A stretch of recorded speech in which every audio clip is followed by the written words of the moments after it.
Failure is not an option. I've had my ups and my downs. Phelps with 10 meters left. 3 minutes too good. The crowd roaring. Freeman gets down. I think it's an absolutely breakthrough experience.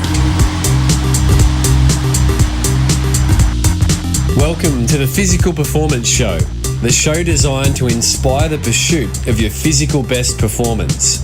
I'm your host, Brad Beer. Listen in as we delve into how the world's top physical performers achieve their success, as well as the highs, the lows, and the journey of getting there. Let's get ready, set, let's go. Welcome to episode 363 of the Physical Performance Show, brought to you by Pogo Physio's online 45-minute telehealth consultations. I'm Brad Beer, sports and exercise physiotherapist by trade and training and founder of Pogo Physio. Each week we'll bring you the latest and greatest information and inspiration designed to help you perform at your physical best. Of course, we do this across a range of different episodes: interest editions, expert editions, featured performers, coaches' corners. And we're back with some expert editions. Now, as you know, the output of the Physical Performance Show has been on the lesser side the last 18 months. The reason for that is I am head down completing a 2-year specialist physiotherapy training program here in Australia. However, along the way, I've been able to capture select conversations with leaders in the sports medicine field, predominantly expert editions, and today is one of those conversations. Today's expert edition features PhD scholar through Griffith University in conjunction with the Queensland Academy of Sport and Swimming Australia, Alec Mackenzie, who is completing his PhD in the prevention of shoulder injuries in swimmers. Alec is an emerging researcher whose insights are astute and thought-provoking on the topic of shoulder injuries in the swimming population. In 2024, Alec, alongside his co-authors, completed a thought-provoking systematic review titled Identifying Evidence Practice Gaps for Shoulder Injury Risk Factors in Competitive Swimmers, Uniting Literature and Expert Opinion. It's been an important contribution to the world of sports medicine when it comes to managing swimmers' shoulders. You'll hear Alec today outline what the top 3 statistically significant factors were in terms of the onset of shoulder pain in swimmers. With so many triathletes tuning into the Physical Performance Show, many who will have been affected by a sore shoulder, this is a fitting episode and one that I know you are going to enjoy. So here is my conversation with PhD scholar Alec Mackenzie. Alec Mackenzie, welcome to the Physical Performance Show. Yeah, thanks, Brad. I've been looking forwards to recording hopefully an expert edition with you since I saw you present earlier in 2024 down at an upper limb rehabilitation conference at La Trobe. And you presented some of your current findings at that point around your work, in particular with the swimming cohort and swimmers' shoulder injuries and predictive injury risk factors. It wasn't just an informative presentation, it was also an entertaining one, which is nice in mixing up the day. And it's taken us a little while, but here we are. How have you been going since then? You've been flat out with your Griffith University colleagues. What are you working on at the moment? Yeah, so here at Griffith, really focusing on imaging techniques of rotator cuff tendons for swimmers. Yeah, I really think the future will be in monitoring tendons through imaging as opposed to doing strength and less direct measures to predict and prevent injuries. Let's just jump on that right now, because I remember in that presentation you were talking about the different types of screening modalities, including some ultrasound, some high-powered ultrasound. You were talking in that presentation about the thicknesses or the thickness of rotator cuff tendons and the role that might be playing in the onset of shoulder pain in the swimming population. So you just mentioned that imaging might play an increasingly greater part in monitoring and, I guess, helping athletes. So can you just expand on a little bit more? What are you finding? Firstly, if we look at supraspinatus for an example, the typical, healthy, I think mean age 22-year-old, typical thickness is about 5.2 millimeters.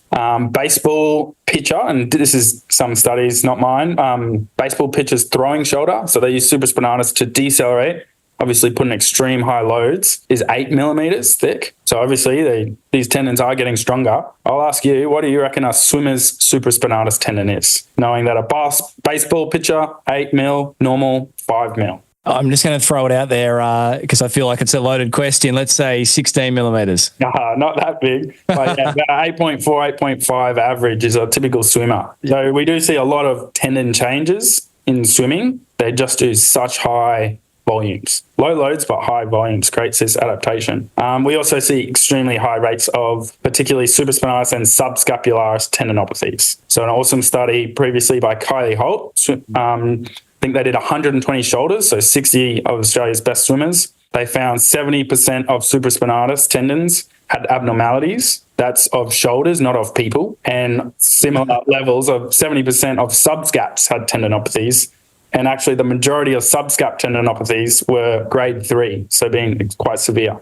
So essentially swimmers, they have big tendon problems. And tendinopathies, as you know, overuse, but I think it's better to think of them as under recovery issues. Overuse versus under recovery. And you just mentioned Kylie Holt's MRI paper there, which I recall Kylie presenting several years ago at an event I was at. She presented some of these findings like you just shared, Alec, and she really, I guess, put an emphasis for the clinicians in the room on not forgetting about subscapularis. Always been a lot of focus seemingly on supraspinatus, but subscapularis tendons, had a lot of change, the same as the supraspinatus. And oftentimes the changes can be asymptomatic, but they're still, I guess, thickened, right?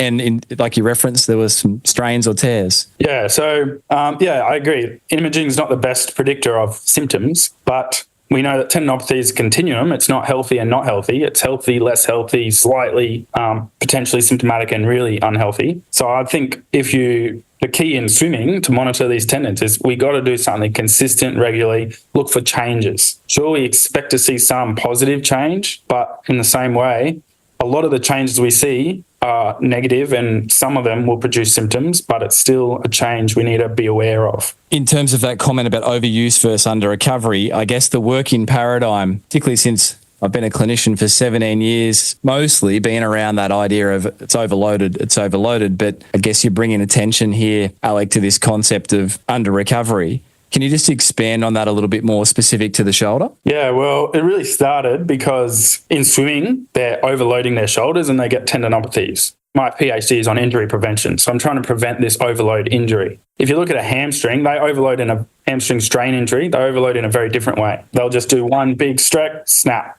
done.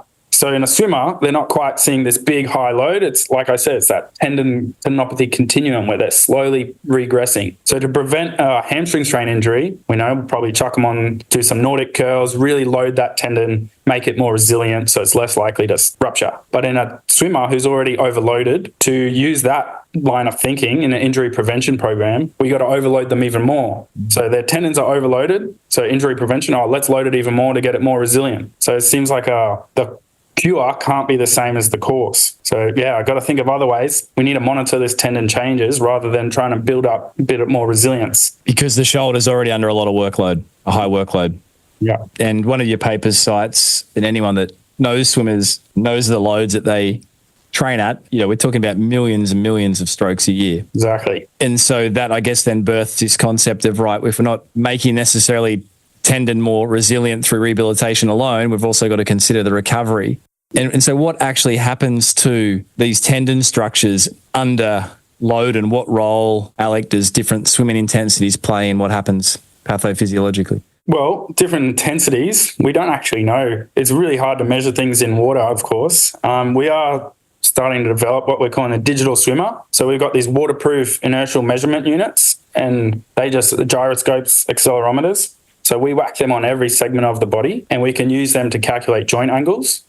We've also got waterproof EMG units to measure muscle activity. And here at Griffith, we're really good at computational biomechanical modelling. So eventually we're trying to progress this. We're sort of only piloting at this stage, but we're trying to progress this to actually calculate the loads these muscles and these tendons are actually going under at different intensities. Because right now, to track swimming load, we go, well, how far did you swim? Give me an RPE. Whereas if we can calculate the joint load or the tissue load through different intensities, we'll actually get a much better marker of how much load we're putting these tendons under. Is there any modelling that's already been done around, or appreciation for different swimming intensities and the associated loads? Like, say, for the lower limb with running, it's well known in, say, the Achilles tendon, internal workloads of that tendon might range from up to, say, 10 times body weight, different intensities. Is there any of that that's available yet for these upper limb tendons? No, nothing yet. I haven't seen anything doing musculoskeletal modelling in water, given it's in water and very difficult to do.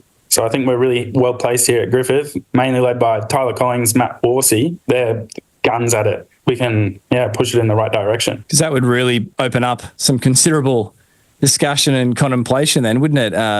It's quite staggering to think that hasn't been captured yet. Yeah, again, it's just really difficult to capture.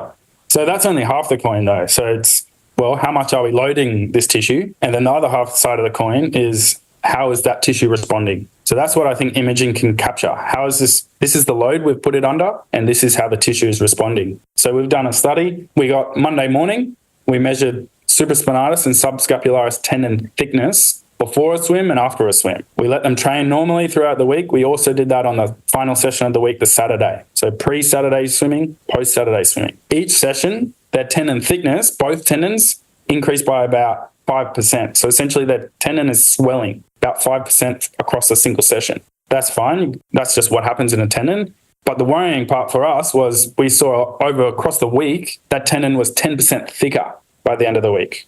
Okay, so we can dig into the mechanism of why that's occurring, but essentially it's not problematic. It's what happens when you load tendons. They produce these hydrophilic molecules, suck in water. They think it's somewhat protective, maybe driving the nutrients. But the problem is if you bring too much swelling, you imagine little veins or arteries, little blood vessels inside that tendon. If you increase the swelling too much, the tissues can only stretch by so much. So at that point, you're increasing the pressure within the tendon, and that's going to close off those vessels, which means the fluid can't actually escape. So we're potentially overloading these tendons by swimming too much, but I think it's more of an issue of loading a tendon when it's also already when it's already swollen. So it just prolongs the recovery period and we can't reduce that swelling. We load again. And actually, when you load it with an increased pressure, there's more pressure on the tendon site. So it's going to respond to the same amount of load in a greater manner because there's already a baseline pressure on those tendon cells that produce these molecules. And the working rationale or hypothesis there is that these tenocytes under compression or pressure, tendon pain may then begin to be experienced. Yeah, at some point the cytokines get released and we'll get tendon pain, and then eventually we might get some disruption of maybe not the collagen itself, but maybe some of the connective tissues within. And that's when it moves from that reactive tendinopathy, which is just a bit swollen, a bit painful, to that degenerative tendinopathy. Yeah. So just to recap on a couple of things you said there, Alec, the swelling itself, like yourself and your colleagues noted, there was 5% or thereabouts swelling with every session, but then there was accumulation of swelling by the end of a week of work, where it was 10%. The subscap, supraspinatus tendons were both 10% thicker at the end of the week on the Saturday after the swimmers had accumulated their work. And therefore this sets up a potential mechanism for driving the onset of shoulder pain, tendon pain in a swimmer's shoulder. Exactly, yeah. Unfortunately, in that study, we didn't capture the following week. So that's going to be a study we're hoping to roll out at the end of the year. We'll just capture tendon thickness at the start of the week, at the end of the week.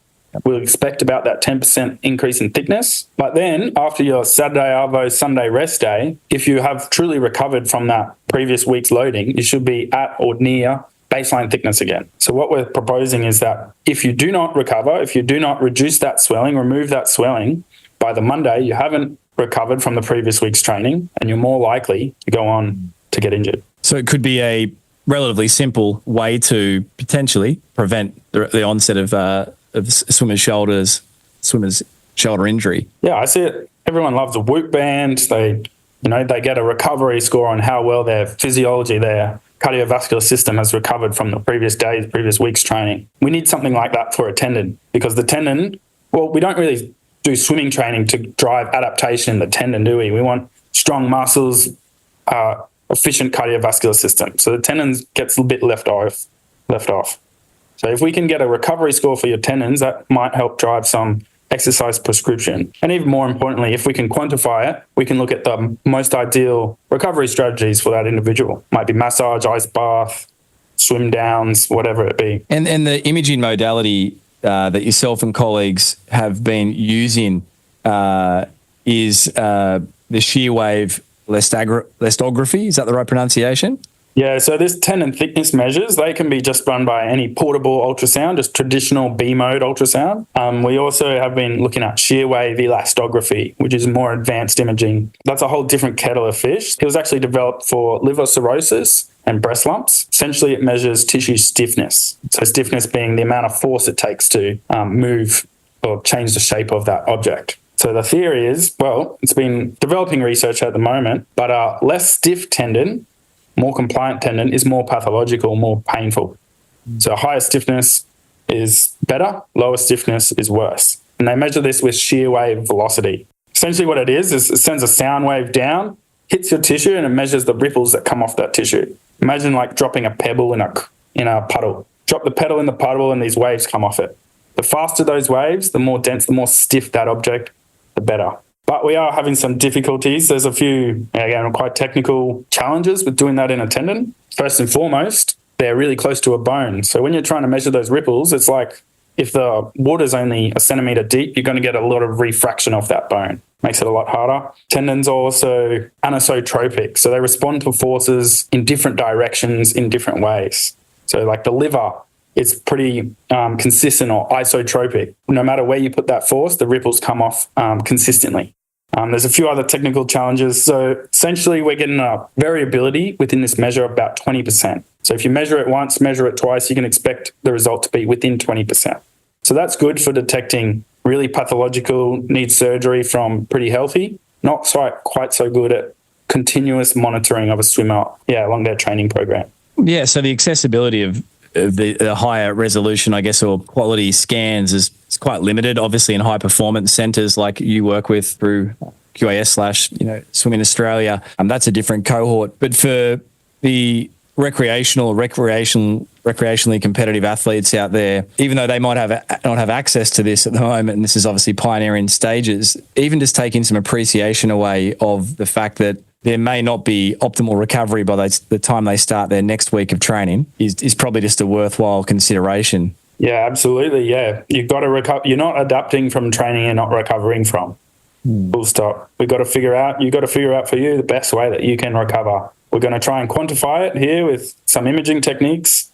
Portable ultrasounds are becoming cheaper and more accessible, so you can get one 5 to 10 grand, and they are becoming more easily used as well.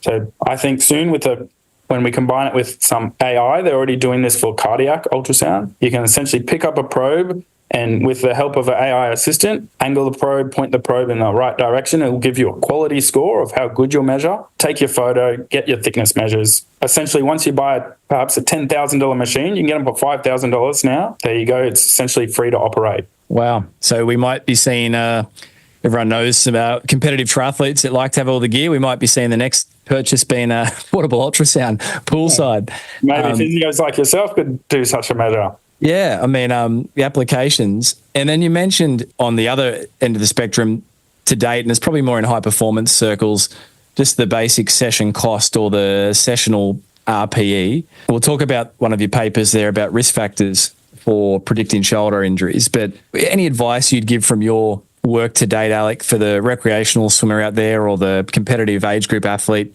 in terms of what to look for in terms of monitoring session RPE? Yeah, well, again, it's really tricky, of course, because the tendon's the afterthought. We really want to drive adaptation in a cardiovascular system and get stronger, more endurance in your muscles. Okay, so to do that, you've got to push the limits. The problem is those tissues, those systems recover a lot faster than our tendons do. So the only suggestion I have is for younger swimmers, you really got to be careful. Don't swim through this pain. There was a study in America, they found, I think it was 70 or 80% of high school swimmers considered shoulder pain a normal part of the sport.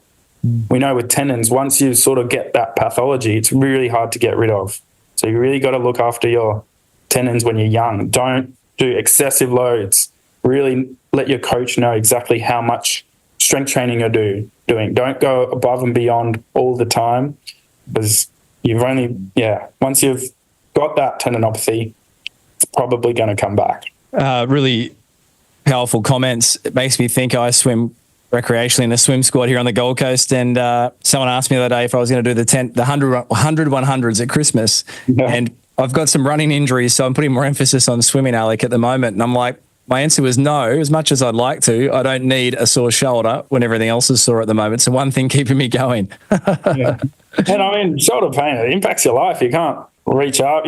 Sometimes you can't even sleep on it. Yeah, it's not a fun thing, is it? Before we jump over to the injury prediction paper and explore some of the key findings there, just on the imaging of shoulders, any postulations you have around, obviously the cohort you looked at, I assume, was, elite swimmers, so typically younger in years. Any postulations around what would be happening in the, say, 40-plus shoulder in terms of cumulative thickness of the tendons across a week? Obviously, their workload's probably going to be lower anyway. Yeah, that's a great question. I haven't considered that too much. So we've done that study was in the elite of the elite and a sub-elite squad. And the elite squad, so it wasn't a big difference on age. I think it was age of 18 to 22 was the mean differences. The elite group was a lot thicker. They did have thicker tendons because just longer to create that adaptation. I guess in an older masters age group, it really depends on their training history, of course. Did they grow up as a swimmer? Probably have a bit potentially bigger, thicker, potentially even stronger tendons. And so, yeah, it's a good point. I haven't considered masters athletes too much with my line of work. You're listening to Alec Mackenzie on this expert edition of the Physical Performance Show, exploring the swimmer's shoulder. Support for today's show comes from Pogo Physio's online telehealth consultations. If you are an endurance athlete struggling with pain or injury, the now 45-minute online telehealth consultations can be an ideal platform to help you get back to your physical best. Jump over to pogophysio.com.au and there you can schedule your online 45-minute telehealth consultation with myself or any of the Pogo Physio team. For now, let's jump back with Alec Mackenzie sharing around the prevention of swimmer's shoulder in the swimming population, uniting the gap between clinical practice and the scientific literature.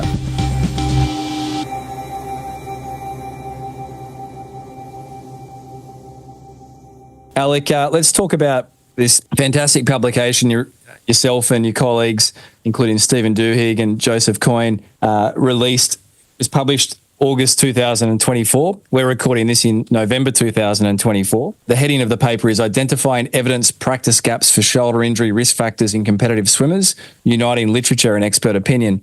And in thinking about the different groups that listen to this show, we've got athletes, particularly endurance athletes, a lot of triathletes who will be interested, and then we've also got practitioners alike. So it'd be great to bring some of the findings to light here from this paper. I've only just gotten my hands on it, but been enjoying what I've been able to read thus far. Can you just outline what the paper was about, what you were trying to achieve, and then we'll dig into what your findings were? So essentially, I'm a PhD student. So do a PhD, you got to wrap your head around the problem. First thing I did, we know that shoulder pain in swimmers is a big problem. Again, that traditional line of thinking, you say, okay, what are risk factors of shoulder injuries? And then we can try and modify these to reduce injury risk in the future. So first you started with a systematic review. So essentially you just asked the literature, what do we already know that are potentially risk factors of shoulder injury in swimmers?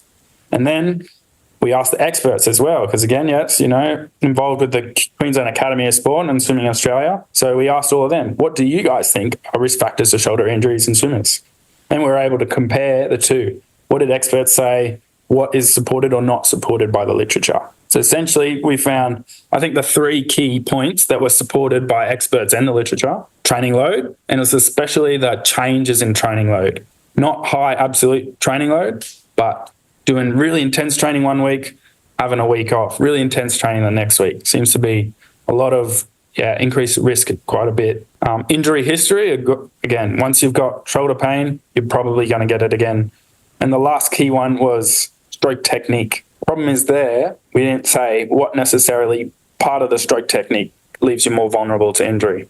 Again, that digital swimmer project we're working on hopefully can provide some further insight into that. But then we can dig into some areas where there was an overlap. So experts were saying that a few maximal strength variables and a few range of motion deficits were predictive or would go on to cause shoulder injuries.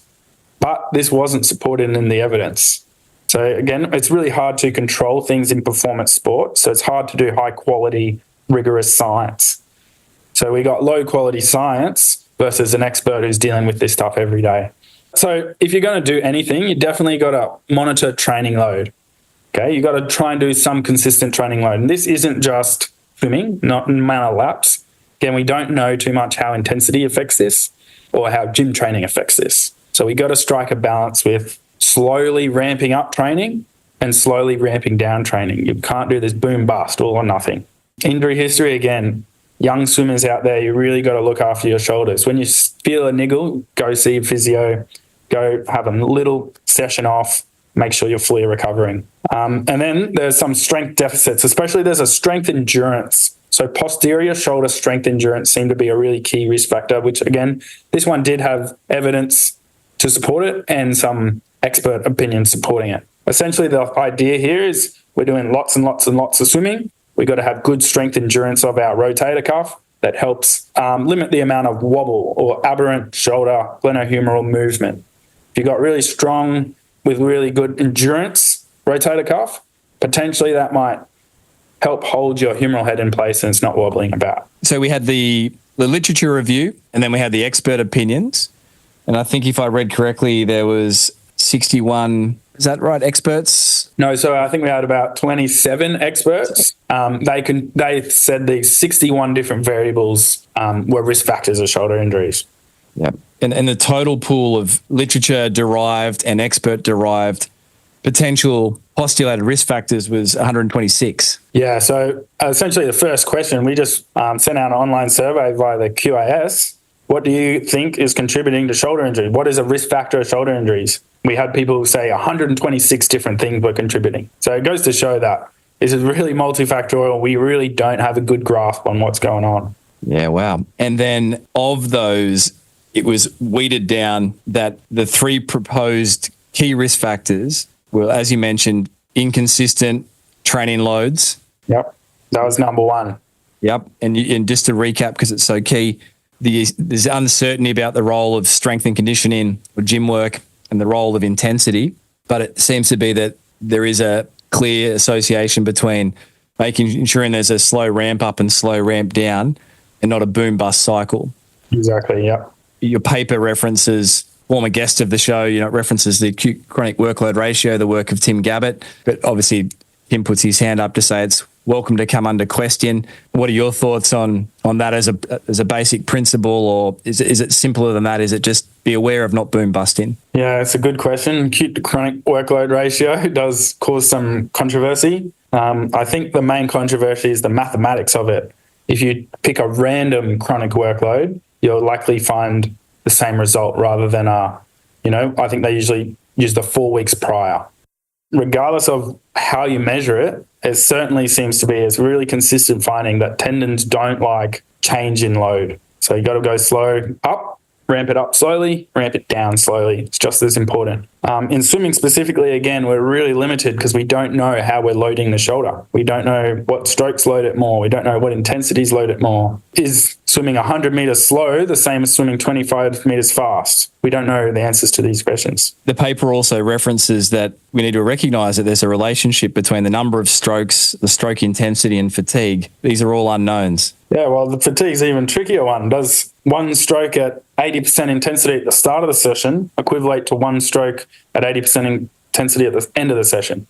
These could be, the tendon could respond in different ways to these two different strokes. They're essentially same speed. And practical implementations of this for the practitioner out there working with athletes with sore shoulders, swimming shoulders, or the athlete out there working through a sore shoulder, wanting to try and prevent one. Could it just be as simple as not taking too long out of the water if you're on a break from your competitive training season, from your competition schedule's ended, not taking a month out, but maybe just, I've heard coaches talk about we need you to not necessarily follow a program, but still get in the water a couple of times a week.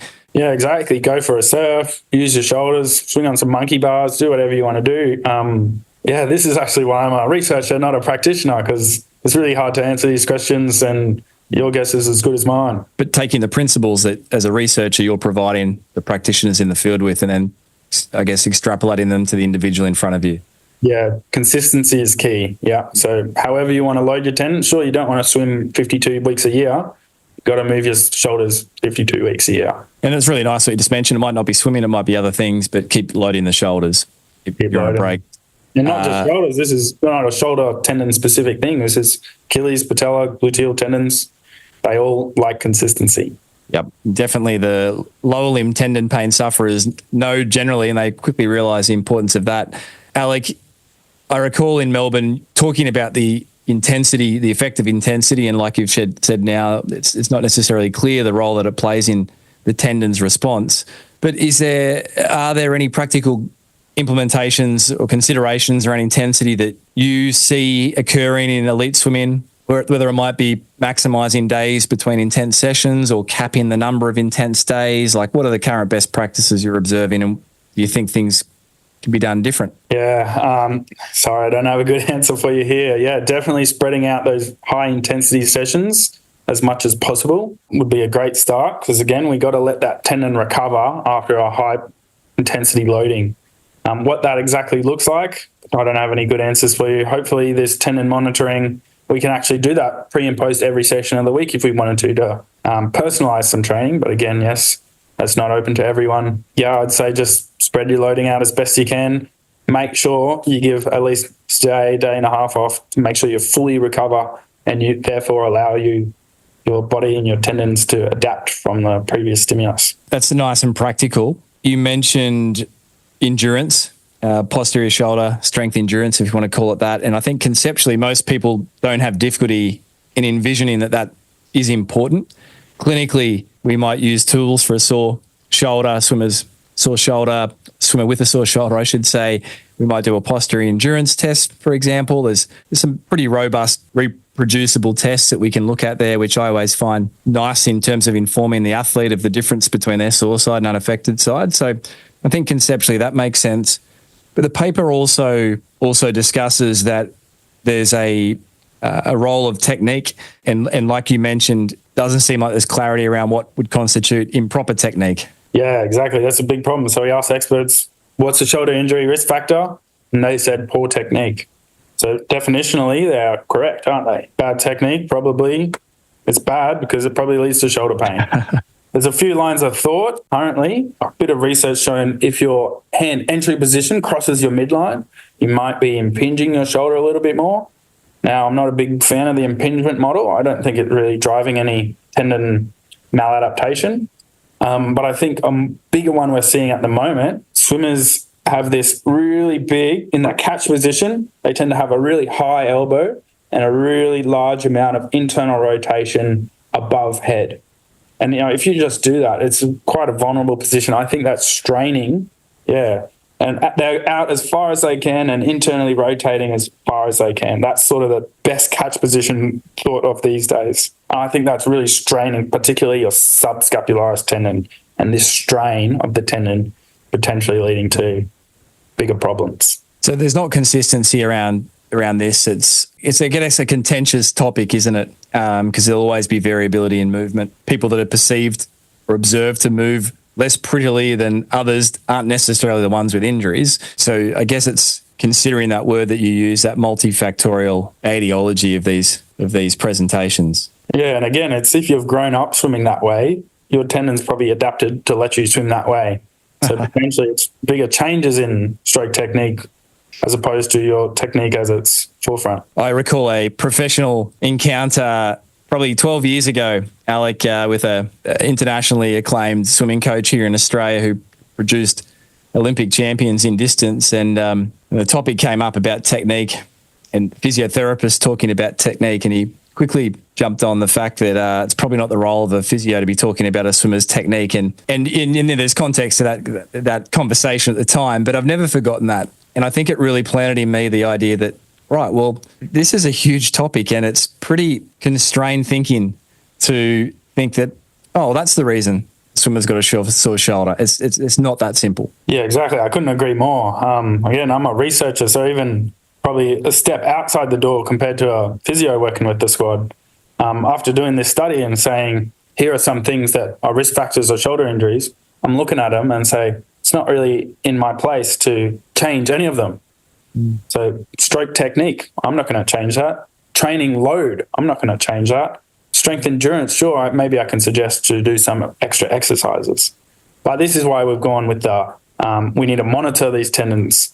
We can provide coaches, provide physios with a little bit extra, more valuable information so they can make their own judgments. Rather than training load itself, we can say, this is how your body's responding to this load. Just so you know, we think that they're under recovering. Yeah, and that's so practical. It actually doesn't require anything extra. Yeah, In fact, it might require taking something away slightly. Yeah, exactly. Or whatever it happens to be. And same thing with stroke technique.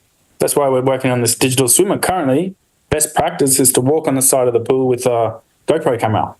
So if we can one-up that, give these coaches a little bit better information, more valuable information, they can do their own testing. Okay, which is this position actually more vulnerable for that shoulder? And the digital swimmer, can you just expand on that, Alec? Is that something that would be used in the research setting, or is it more? Yeah, so it's a bit of an issue at the moment. So again, you strap up these inertial measurement units and electromyography units. So EMG, IMUs, whack them on the body. The problem is it's about $40,000 worth of equipment. So not really feasible for most scenarios. But what we aim to do with it is calculate loads at different swimming intensities. That'll be the start. So we know that, okay, swimming at high intensity causes about this much greater load on your shoulder. So then you can, again, just monitor training load a little bit better.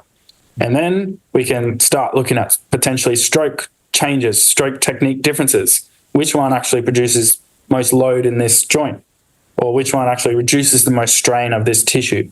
These are all questions potentially we'll be able to answer just by improving technology. And essentially, it's just whatever questions the coach, performance staff have, we can give them some valuable information to help them answer it. So technology is advancing, and that won't stop, will it? I recall one of the French triathletes who was an investor in, I think, the power unit for the palm of the hand, the little strap that would go around the hand. Has that sort of come of light, Alec? Is there any power data now coming out for a swimming stroke that you're aware of? That is definitely a step in the right direction. Problem is, so how much force is getting pushed by the water on your hand? Is that representative of what the rest of your arm's doing? Maybe. It's again a step in the right direction. I haven't used them personally. I've seen them floating about. I don't know how much information that little piece of equipment will add to your practice.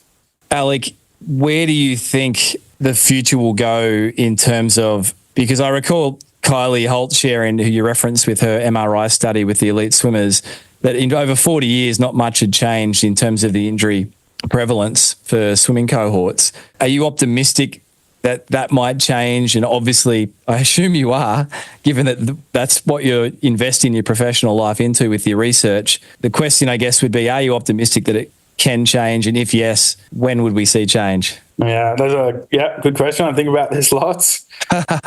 Keeps you up of a night? Yeah, it does. Well, essentially my job's to change it. So yeah I do think it can happen.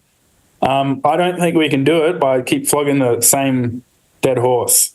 We got to think outside the box. We got to try new technologies, new ways of tackling this problem. Again, traditional approach is, okay, sure, we got an overloaded tendon or a vulnerable tendon. We need to increase load, increase the capacity of that tendon so it's less likely to get injured. I think we've come and gone. That's not going to help, at least at the elite stage. Sure, it can help with rehabilitation. Sure, it can help with building up swimmers. But when they're at the top, we can't just overload them more because they're already overloaded. So I really think, new technology is the way to go. We need to take a mechanistic approach. We know it's a tendinopathy. We're almost certain it's a tendinopathy. So let's measure the tendon directly, see how it responds. What can we do to limit its response in some times? Or if we do want to build capacity in this tendon, what's the most efficient way we can do that? How can we load this tendon to build capacity in it without doing 1,000 extra repetitions because they're already doing too much? So challenging convention. Exactly. Former guest of the show, Shona Halson, obviously internationally acclaimed recovery scientist, and that adage that Shona has the only training that an athlete benefits from is the training they're recovering from. I guess that really sums up this concept that you're sharing is, let's think about the recovery of these tissues. And again, we have started to think about that. Again, Whoop bands are everywhere these days. We do think about recovery, but now we just need to think about tissue-specific recovery. Actually, Tim Gabbett published a paper just last week. I think it's called Tissues to Systems. And it shows that different tissues, different systems need different amounts of recovery to the same stimulus. So we got to start thinking about these things, more mechanistically. Muscle doesn't need as long to recover. Physiology, your cardiovascular system might not need as long to recover. Your tendon maybe needs a little bit more. And that's probably the issue, because we're not training for tendon adaptation. The tendon's the thing slowing us down. So we're training for these adaptations, getting injured from this. So we do need to sort of bring this tendon recovery into the conversation. And by the time, if a tendon's going to become painful or pathological, it's too late. Precisely, yeah. You got to catch them early. If they're reactive tendinopathy, bit of rest potentially prevents a degenerative issue that'll come back. Alec, if you had to boil everything you've learnt thus far in your deep dive in this professionally, academically, you could only espouse one piece of advice to those involved in swimming, be it practitioners, coaches, or the athletes themselves. This is a hard question. What would that single piece of advice be? Well, for me, it's been, taking a step back and looking at the timeline. Like you said, injury rates haven't changed. So what we're doing now isn't working. Okay, so we can't just think about how to optimize what we're doing now because it's not working. Got to think outside the box. Got to look forward along that timeline. What technologies are becoming cheaper, easier to use, more accessible? Okay, we think it's ultrasound. How can we use this to one-up what we're currently doing? Right. And the general recommendations to the swimmers out there who aren't as interested in science but just don't really want to deal with a sore shoulder, what would you say to that group? I would say when you're young, you got to do proper, see professionals. You got to do some really good quality strength and conditioning work. You got to build these tendons up slowly over the years. You can't just swim. Got to build the capacity in these tendons while we're young. And I think the key thing is listen to your shoulder. If it's sore, if it's feeling a bit achy, even before it's feeling achy, sometimes you can just feel, it's a bit, it's not quite the same. You really need to take that day to skip that session, do an easier session, let that tendon recover. Because again, if you get an injury early, it's probably going to come back. I've had 2 shoulder recons. I still can't sleep with my arm above my head. Yeah, it's so the keys there, strength and conditioning early for the young swimmers and listen to your shoulder. And like your paper cites, the risk of incurring another shoulder injury is up to 11 times higher if you've already had one. And we know that just across any part of the body. It's the best predictor generally of your next injury is what you've had in the past. So it's something I've definitely tried to grow in as a professional in my field, Alec, is sometimes you just need to calm things down well to avoid it. It's taking longer or it's greater convalescence. If you can just calm it down early, get on top of it. And sometimes that's hard because athletes want to keep moving. You want to keep them involved, and it's always individual. And you really don't know. You're making educated assumptions and guesses of what it might take. Yeah, exactly. Yeah, that is the problem. You always want to, and the nature of elite sport, push yourself to the limits. How do you find the limits? You got to push beyond them. Yep. It's a really tricky problem. Alec, professionally, you've got your PhD that you're working on completing. Is there anything that the people listening in, the listenership, can get behind? If any research projects you want to flag or assistance needed? Yeah, so I'm here on the Goldie as well, at Griffith University Southport. Any swim coaches, swimmers individually interested, definitely reach out. Happy to talk to and work with anybody, everybody. I am currently actually recruiting retired swimmers. We want to know how their shoulder health is post-retirement. So if you have been an open national level swimmer, if we could get in contact, you can tell me what worked for you, what didn't work for you. Because again, this might help us drive our recovery or limit our risk by directing where we should research. So for that project specifically, it's just give me a call for an hour. I can give you $50. And the best way to contact you is through your email, alec.mackenzie@griffith.edu.au. Yep, perfect. Yep, and we'll put that in the show notes, but that's Alec, ALEC.Mackenzie, MCKENZIE. And I can think of a few retired national standard swimmers that swim in the squad, so I might give them a poke tomorrow morning. Oh, that'd be excellent. On your behalf. I've forgotten this, but I did make a little YouTube video on that paper we're discussing now. Just Alec K. Mackenzie. It's one of my only YouTube videos, but if you can't be bothered to read it, which I assume most people wouldn't read it, there's a quick little 5-minute YouTube video on main findings. And we'll link that up in the show notes to Alec over at physicalperformanceshow.com. So that's brilliant. Alec, thank you for taking time out of your research schedule there to share on this work in progress. But I think it's certainly given myself professionally further food for thought around the swimmer's shoulder. And no doubt those listening in, whether that's professionals in a professional sense or a participation sense as a swimmer or a swimming athlete, has probably taken something from it as well. So thank you. Yes, love talking shop. Thanks, Alec.